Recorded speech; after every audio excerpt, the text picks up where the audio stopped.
Hello അസ്സലാമു അലൈക്കും welcome to my channel.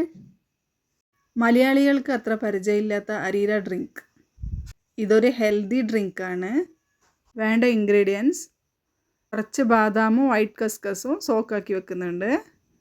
ഈ ഡ്രിങ്ക് സുന്നത്താവുന്ന കുട്ടികൾക്കും ഇതാവുന്ന പെൺകുട്ടികൾക്കും ന്യൂലി മാരീഡ് കപ്പിൾസിനുമാണ് കൊടുക്കൽ ജാസ്തിയായിട്ടിത്. എല്ലാവർക്കും ഒരേപോലെ ട്രൈ ആക്കാൻ പറ്റിയൊരു ഡ്രിങ്കാണിത്. 1/2 ലിറ്റർ പാലിടെ ബോയിലാക്കാൻ വെച്ചിട്ടുണ്ട്.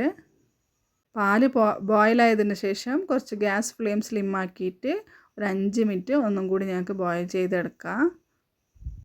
ഇത് പാല് ബോയിൽ ചെയ്തിട്ട് ഒരു സൈഡിലേക്ക് മാറ്റി വെച്ചിട്ട് ഒരു ഡ്രൈ കോക്കനട്ട്, കൊപ്പരി എന്ന് പറയും ഇതിന് ഒരു പീസ് കട്ടാക്കിയിട്ട് ഞങ്ങൾക്ക് മിക്സിയിൽ ജാറിലേക്ക് ഇട്ട് കൊടുത്തിട്ട് ആക്കി വെച്ച ബാദാമും കസ്കസും ഞങ്ങൾക്ക് മിക്സിയിലിട്ട് പേസ്റ്റ് ആക്കിയിട്ട് എടുക്കാം. ബാദാമിൻ്റെ സ്കിന്ന് കളഞ്ഞിട്ട് വേണമെങ്കിൽ പേസ്റ്റ് ആക്കിയിട്ട് എടുക്കാം. അതിലേക്ക് കുറച്ച് പാലും കൂടി കൂട്ടിയിട്ട് പേസ്റ്റ് ആക്കിയിട്ട് എടുക്കുന്നുണ്ട്.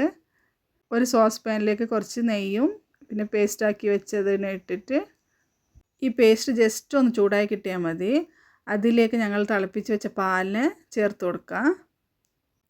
മധുരത്തിന് വേണ്ടി കൽക്കണ്ടിയോ ഷുഗറോ ആഡ് ചെയ്യാം. അപ്പോൾ അരിയുടെ ഇവിടെ റെഡിയാണ്.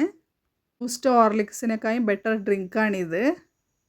എൻ്റെ ചാനൽ ഇഷ്ടമാകുകയാണെങ്കിൽ ഒന്ന് സബ്സ്ക്രൈബ് ചെയ്യണേ. Thank you for watching. By.